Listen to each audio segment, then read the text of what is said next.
Hello Capricorn, Sun, Moon, Rising, and Venus signs. Kamusta kayo? Sana po nasa mabuti kayong kalagayan. Welcome back po sa Star Tarot. Kung bago kayo rito, welcome din kayo. Thank you for your support. I truly appreciate it. God bless you all. Capricorn po, unang mensahe ninyo po is for general life. We have Ace of Swords. Ayan. So, Ace is a new beginning energy. So, this is number one. So, this is something na bago para sa'yo. So, meron kayong sisimulang bagong ganap. There is going to be a new chapter in your life that you're going to start. This is going to be a new path sa buhay ninyo na tatahakin ninyo. And this could be in any area of life. Depende sa inyong sitwasyon. Kasi, meron ditong new beginning para sa'yo. There is a change dito para sa'yo. Kasi, meron kayong pinanggalingan ditong mahirap na sitwasyon. You came from a difficult situation. You came from a challenging situation dito at napagtagumpayan ninyo yon.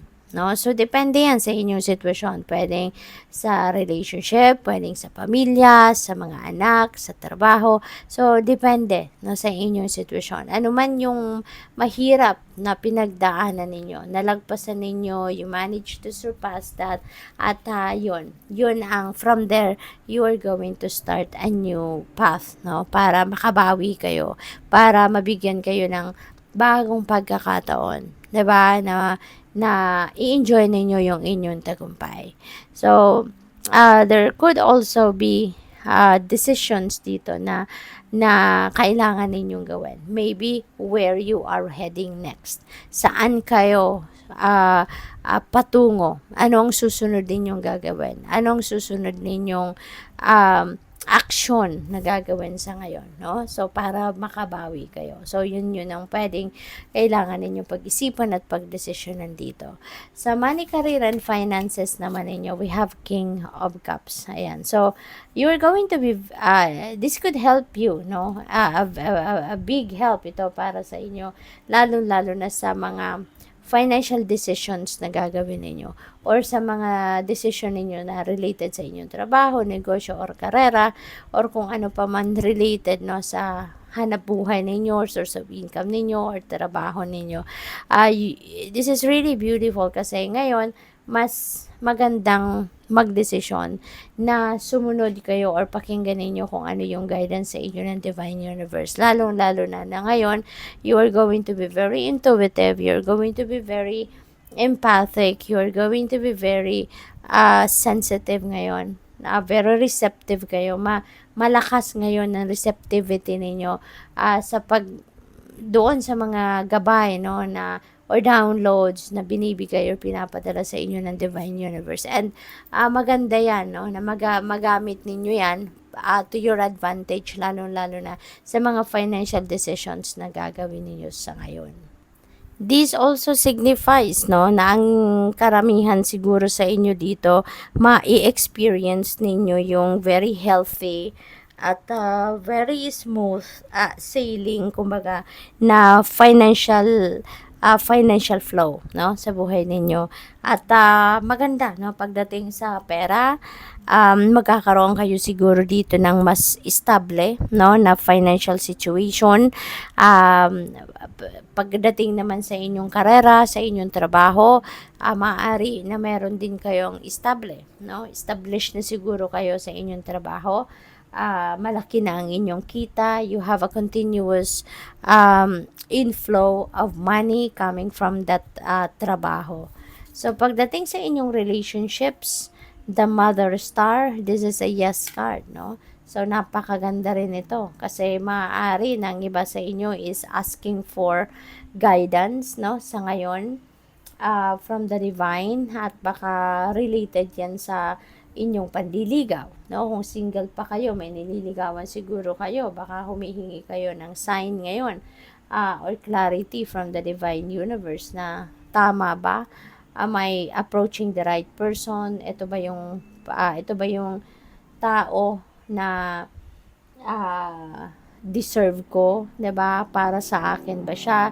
Yung ganon. So siguro humihingi kayo ng advice, no, sa ngayon, and this could be the answer for you. It is a yes.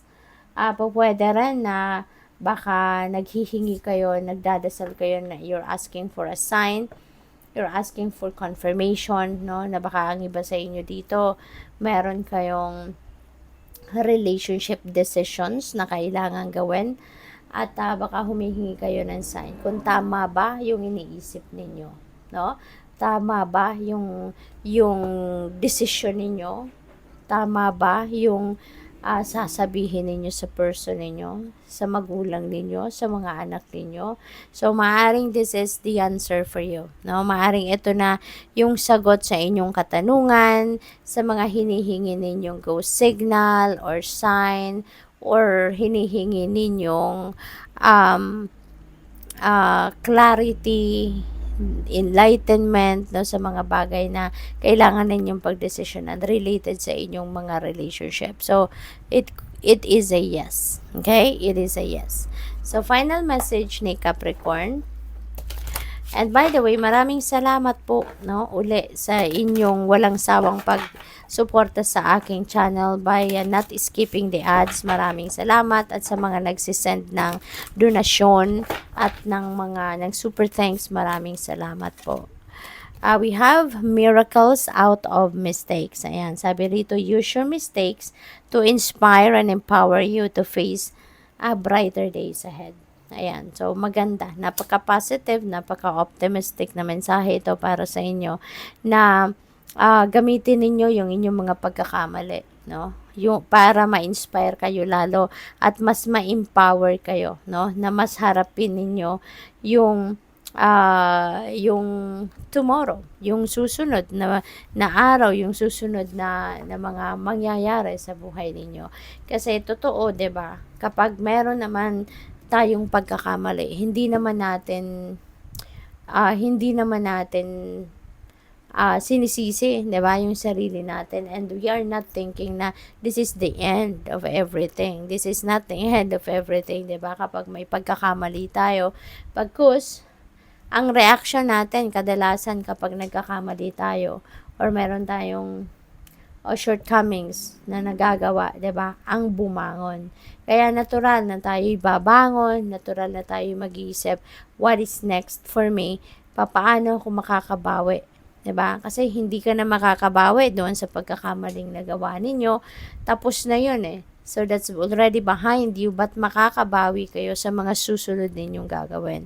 'Di ba? Doon kayo babawi, doon kayo mag-iingat, doon kayo magiging careful, doon kayo mas gagalingan ninyo kung ano man ang gagawin ninyo, mas pag-iisipan, mas pagpaplanuhan. Doon kayo babawi sa mga next ninyong gagawin, 'di ba?